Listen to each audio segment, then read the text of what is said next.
So just like anyone who is sufficiently addicted to this, I really enjoy the whole like desert island exercise. If you could only keep one piece of gear, or if you could only keep 2 or 3 pieces of gear, what would it be? For me, most of the time, the answer is probably pretty easy. If I could only have one piece of gear, it'd probably be an acoustic guitar. But if you ask me if I could only keep one groove box, that's where things get really interesting. For me, it pretty quickly narrows down to 2 options, and that is the MPC and the Digitakt, specifically Digitakt 2 and MPC One Plus.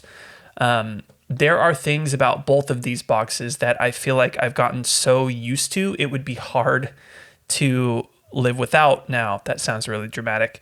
I would miss some features quite a lot if I didn't have access to them.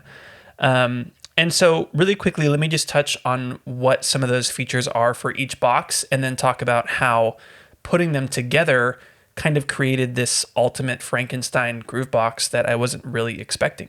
So for the Digitakt, the things that I love that I would really miss if I had to go without are, number one, overbridge. Overbridge is so cool. It's so useful. I use it all the time, and ever since I've gotten used to just one USB cable giving me 16 channels of audio, I'm a little spoiled. I really enjoy tracking out my creations that way, and that would be missed. Another one for Digitakt that I love is its sound. It's got a character to begin with that I really enjoy, but especially when you get into the compressor and the master overdrive. The compressor is super flexible in Digitakt 2. You can route incoming audio into the compressor and sidechain it different ways and pull things out of it. And with that master overdrive, I think it makes a great like end of chain kind of mini mastering box for all of your gear going into it. And then the third thing about the Digitakt is, and this is, some of you might be a little nauseated when I say this, but it's the Elektron workflow. I know the phrase is overused. I know there are some connotations there, but if you've used Elektron boxes, you kind of know what I'm talking about. They really have their own language, and it can be a little bit polarizing. Some people fall in love with it. Some people don't love it as much. I am somebody who picked up this box because I was spending I was spending all of my time in a DAW making music on the computer, and I wanted to get away from that and have a departure from it. And this was exactly what I was looking for. It's completely different than working in a DAW. It's an entirely different way of thinking about your music. And as a result, I feel like whenever I create drum grooves in this, they always end up being more creative and more weird than what I create in the MPC or in my DAW. So yeah, I like the workflow. I would miss it. Now, of course, there are a lot of things the Digitakt does not do that the MPC does really well, that I really would miss if I didn't have access to those things. Number one, first and foremost, is these really nice velocity sensitive pads.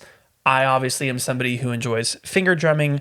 I've done a couple videos about that on the channel, and as much as I love the sequencer on Digitakt, sometimes I just want to play in my grooves really specifically, and it's a lot faster to just drum them in on pads, and that is something that the MPC absolutely wins at. Another feature for MPC is live looping.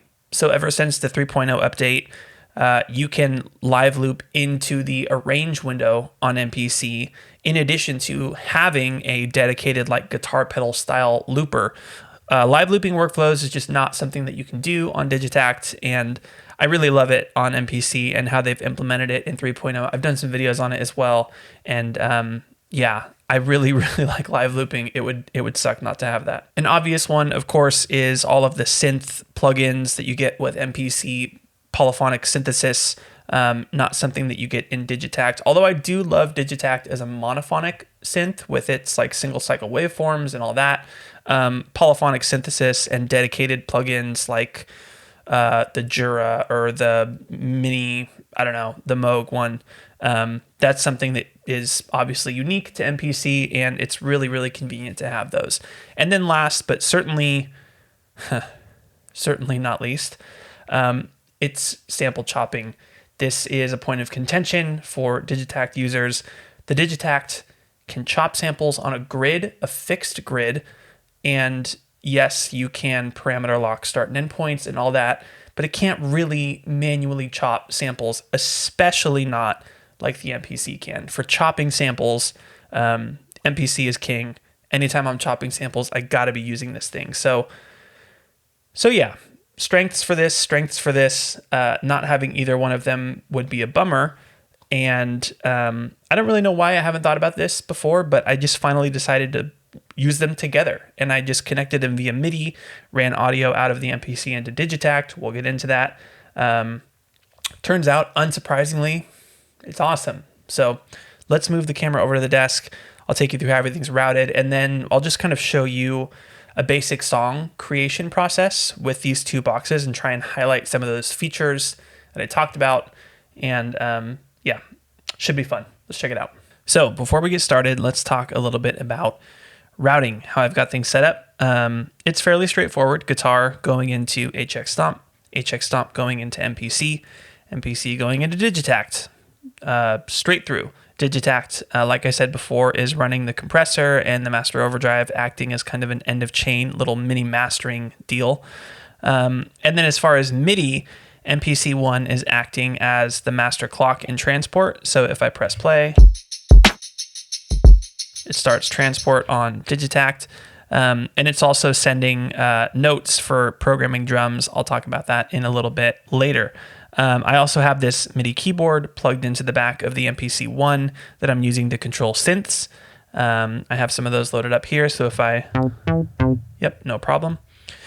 Yeah, and that's it. It's fairly straightforward. Everything's coming out of a stereo output into my DAW from Digitakt, and I'm just recording a stereo mix of everything. So I prepared this little jam just to kind of show you some of those workflow features for each box and how they kind of complement each other. And first, we'll talk about programming this drum groove and using the pads. So I programmed this little groove on Digitakt. It sounds like this. And like I said before, I do really miss not having pads sometimes. So for example, if I wanted to add a hi-hat part, but I wanted to play it in, these are not velocity sensitive. Obviously, that's not something I can do on Digitakt. But on MPC, if I go over to menu and then go to MIDI control, I can control all of my drums from Digitakt. So I can drum in an entire part if I want. Or I can just record parts. So for example, if I just wanted to record hi-hats with a pad, I've recorded all this. I've programmed all this on Digitakt. All I have to do is press record. I'm going to record it quantized.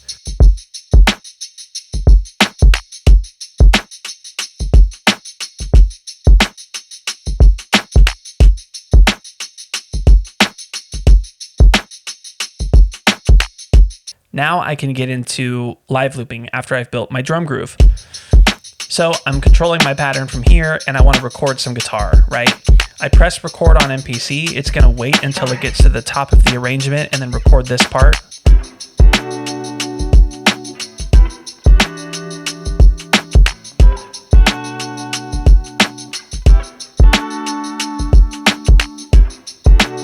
And then loop back around once I get to the top. If I want to record another guitar part, I just select my next audio track. Same workflow.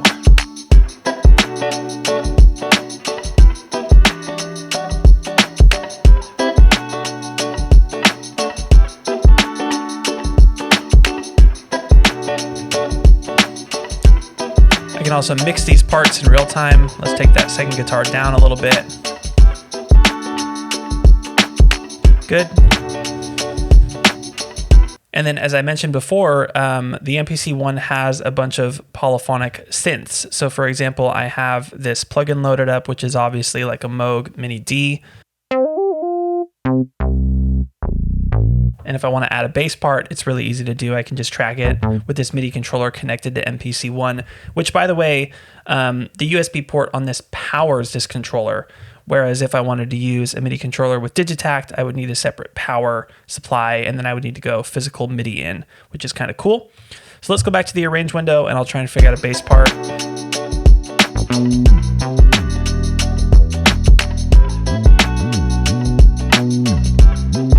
Same thing, press record.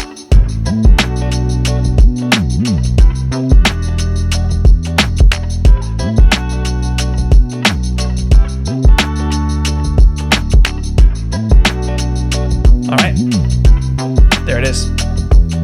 And then one more cool thing about this combo is I can use the various effects in each box to create cool performance moments. So if I press play on the start of this, get into XY effects,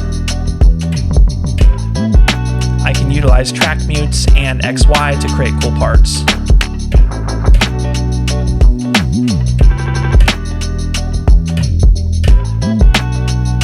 I can also just do track performance effects on Digitakt as well. I can go into my track mutes and then back to normal.